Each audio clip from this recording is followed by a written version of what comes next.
friends. Sorry I'm a little late today. I was running around doing errands. Not dressed much like a pastor today, but I'm happy to be here with you today at this pastor chat. I'm Pastor Lou Kilgore, and it is about 5 minutes after 2 on Tuesday morning. Tuesday afternoon. It's been one of those kinds of mornings, running from one place to another, doing things and trying to catch up. And so bear with me for a minute while I just take a breather. That's often what this time is anyway. A chance to breathe and a chance to reflect. Welcome to my little world here, to my little chair for you and chair for me. How are you doing? I don't get to ask people that much in person these days to really get a sense of how you are doing and how you're handling what you're making of the news. Is it concerning you? Do you dismiss it as something that's not relevant to you? And I'm talking about the pandemic, of course, maybe. Or are there other things that are more pressing in your life? Greater concerns.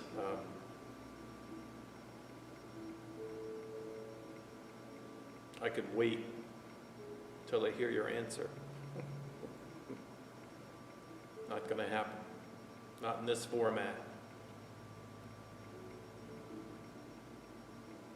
So,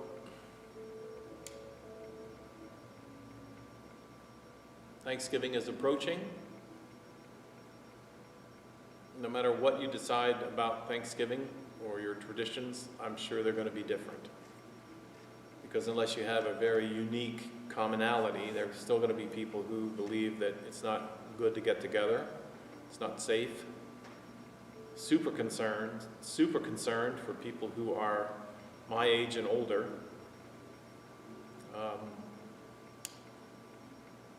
But yesterday when we started the chat, I was inspired by the warmth of a sun that burst through. Today, I had to take my car to the garage for maintenance, and that's part of how I got behind the 8 ball today. I was sitting there waiting, and the sky was gray, and the air was cold. Still feels that way to me here. The room here we've got winter written all over it, and it's a gray day. While I was sitting there waiting, it started to snow. So appropriate. I like snow when I'm at home and the fireplace is lit and I can get super warm on one side of my body and it's pretty. But there's plenty of days like today.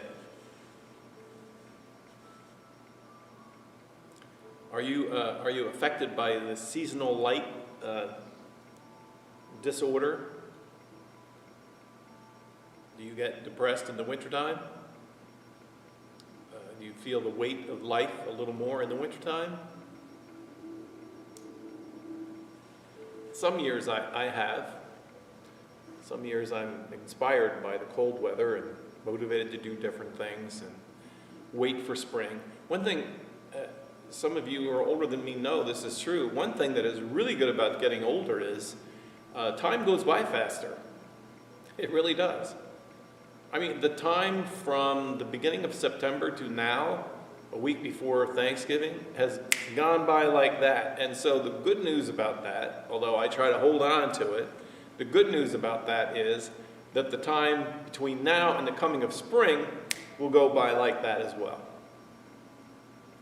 What I try to do is when the weather or life gets to a place that I'm really happy with, I go, okay, we can stop here. Can we break now? Can we at least slow down? But that's not how it happens. Spring comes faster and it goes faster. Summer comes faster and it's gone before you know it. gone before you know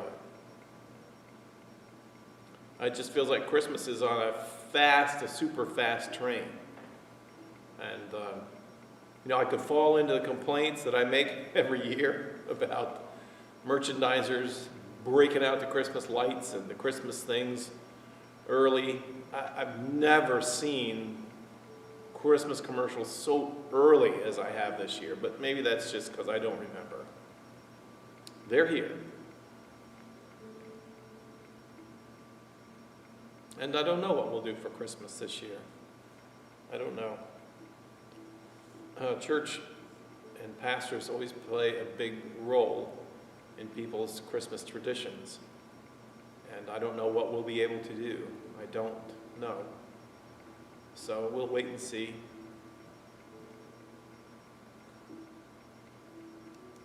So, how are you?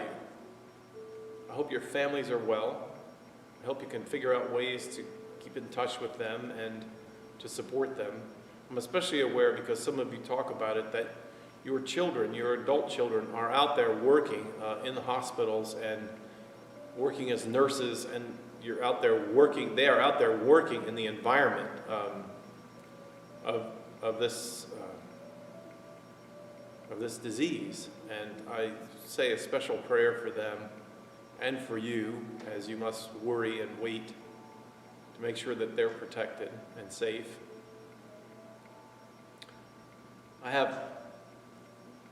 don't have the luxury of just ignoring the pandemic, because I'm responsible for 45 families that get together under our encouragement, and we do make a promise to try to make that environment safe from a whole bunch of things, but in particular to do everything that we can to see to it that the children and their families and their grandmothers and grandfathers are not exposed unnecessarily through what we do. So there's a lot. There is just a lot.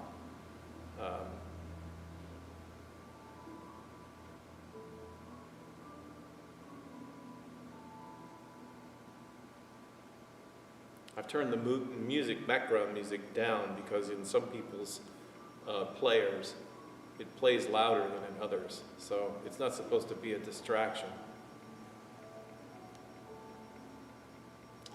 This week, not in the calendar out there, but in the week of the church calendar, we're coming to the end of the church year. Now, in some ways that shows how far out of the culture the church is, because here in the United States, in this culture, we have a year end. It's December 31st, and we have a year beginning, which is January 1st. But borrowing on the traditions of back when the church used to be more in control of what was happening in the environment, the church had its own idea about when the new year begins and when the new year ends. And so the new year for the church begins on the first Sunday of December. And officially, we enter into a liturgical, a religious mindset of purposefully recognizing that the world is it's just not the way God wants it to be. It's just not. It's not just to say the world isn't perfect. It means that the world, there are many things that happen in life and in our lives which are not okay with God. They're not okay with God. And I'm not just talking about our own personal choices. I'm talking about the way things are in the world. This is not the world God's way. It isn't. This coming Sunday, we celebrate the Sunday of Christ the King. Now that's very patriarchal language. The king is a symbol of sovereignty, of rule, of control. And so we celebrate that God is in control of the world. And that the day will come, hopefully each day that comes brings the world closer to a place of acknowledging God's control and God's way. So we know God's way is the way of justice for all.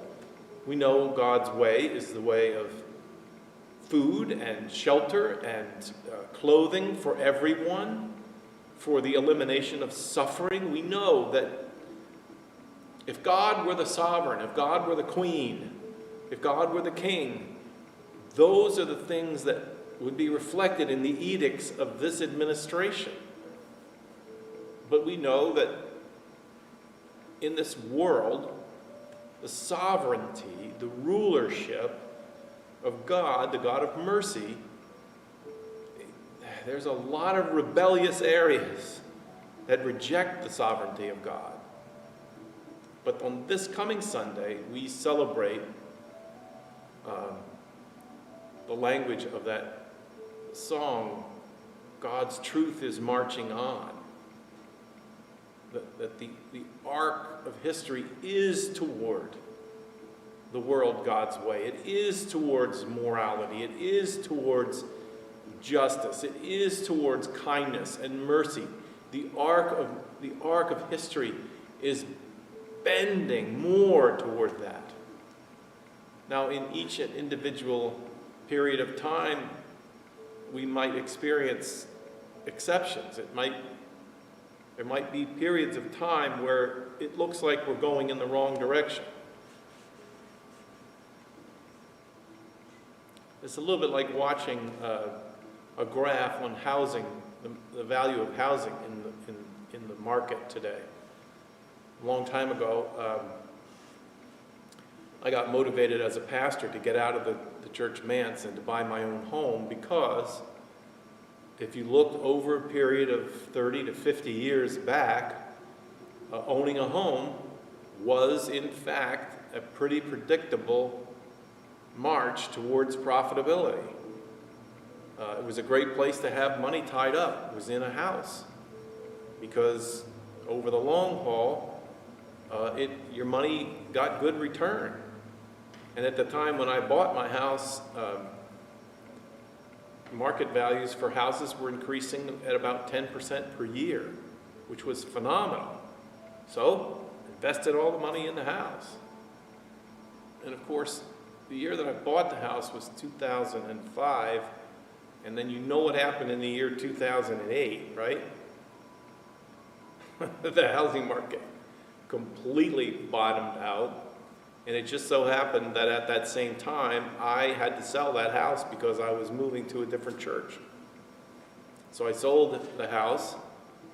Although the arc of history was towards profitability, there was this huge debit, and I sold my house in the bottom of that and lost my shirt. In fact, I love to tell my sad story of I had to pay several months mortgages on a house I didn't even own anymore.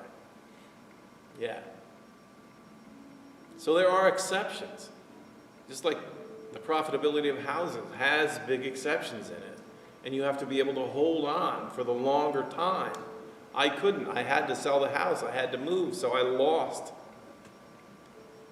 On the Christ the King Sunday, we hold out for the hope, the longer arc, the longer rise toward God's justice, towards things, and I can name some of the areas that I celebrate the advent of God's way. I fully believe that God never intended for the females in the human race to be treated as lesser citizens, ever. So every march toward equality for me is again a proclamation of the reign of God. I do not believe for a moment that the hope or the will of God in the world was for people to be treated differently because of their race or the color of their skin. That there's all kinds of things that make for differences in us, but there should never be these things that say, because you look like this, therefore you cannot participate with full equality. I think that comes from God. And so there have been periods of time, women suffrage, women getting the vote, the Equal Rights Amendment, the end of slavery, the kinds of worldwide cooperation that have helped certain governments and nations that have been enemies to find peace and to work for productivity, for mutual. I think that's all an unfolding of the reign of God. That is God's way. But there are huge periods where it looks like the stock in that is going in the wrong direction. So on this coming Sunday, we remind ourselves of the reign of God, of what God wants. And that is revealed in the history of the Jewish people and the Christian church and in other religions, what God wants for the world. If God is the ruler of the world, what does God want out of the world? And when we work towards those things, then we work towards proclaiming God as the Lord of the universe. Not everyone believes that, and so many people think money is the Lord of life. Money is the Lord of the universe, and these other concerns, they're too lofty. So justice for other people, or food for other people, or shelter for everybody, it's not a major concern. It's not. It is for God.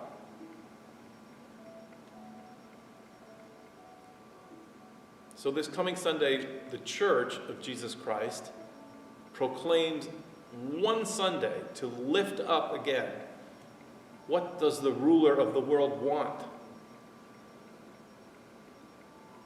What is the hope for the administration of this world? For the administration of the one who created the world? What is the hope of God for the world? And then, knowing the hope of God for the world, what are we to do in putting our hands to that? Then the following Sunday, the first Sunday of Advent. And what that really means is, it works in this climate because it gets dark in these first weekends of December, and we talk about waiting for the light. We look for the light of God's coming. We look for signs that we're not in this struggling for God's way on our own, but that God is actually struggling for it too. That God is actually making a way. That God is actually moving things in that direction. And so during the season of Advent, we're waiting. We admit many, many times the world, the way it is right now, does not reflect God's way in the world. It does not, many times. And so when that happens, we wait with longing for a better day. We wait for a more clear day. We wait for a more powerful demonstration of the way of powerlessness. And of course, we're not ignorant of how the story unfolds, because there are 4 Sundays of Advent, and then there is this profound work, this event of God, which is the birth of Jesus. And God declares that God is going to accomplish these things in the world, but through a surprising way. Not through an army or through power over those, but through the simplicity and beauty of a birth from an unknown and insignificant woman somewhere in the least significant area of Nazareth in the world. And out of insignificance will rise this clue about how God works. The littlest things become the things that move the history. We have to remind ourselves of that. And so the season of Advent, during the weeks and days of December, we give ourselves to looking at life that way.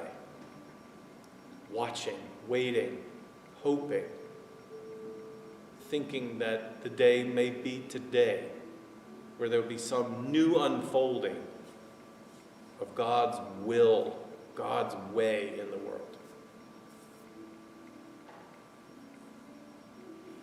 I don't know, maybe I'm rushing the season, but the weather today just catapults me right into this whole thing. A week from Thursday will be Thanksgiving. I hope that we can all find some way. I just talked with my kids. We're going to try to play some games on Zoom, which we did that before, and it was so much fun. And try to create new instrumentation of how we're going to be together and how we can bear witness that we love each other and care about each other.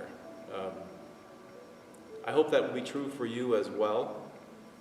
I do want to encourage you, as I've been saying all along, if you have a way of sending me a video of yourself, sending a greeting, please do. Just if you have one of these phones that can do it, just turn the phone around, hold it up, and speak into the video, and then send the video to me. Or maybe you have a grandson or a son or daughter that can help you to do that. Let's exchange some greetings.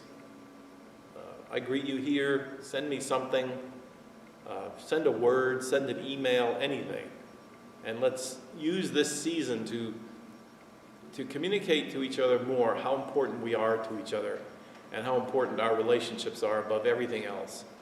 And God will join us in that work, because that is part of God's way. That is what God hopes for and works for in our lives and in the world. So, my friends, I hope this conversation, this way, this anniversary every day of this meeting reminds you and restores your faith that God is with you, that we are together in hopes for the world, and that tomorrow, who knows? Tomorrow may be the day. Tomorrow may be the day where God's way in the world will make leaps and bounds. That's my prayer for us and for you. God bless you, my friends. I will talk to you tomorrow. Bye.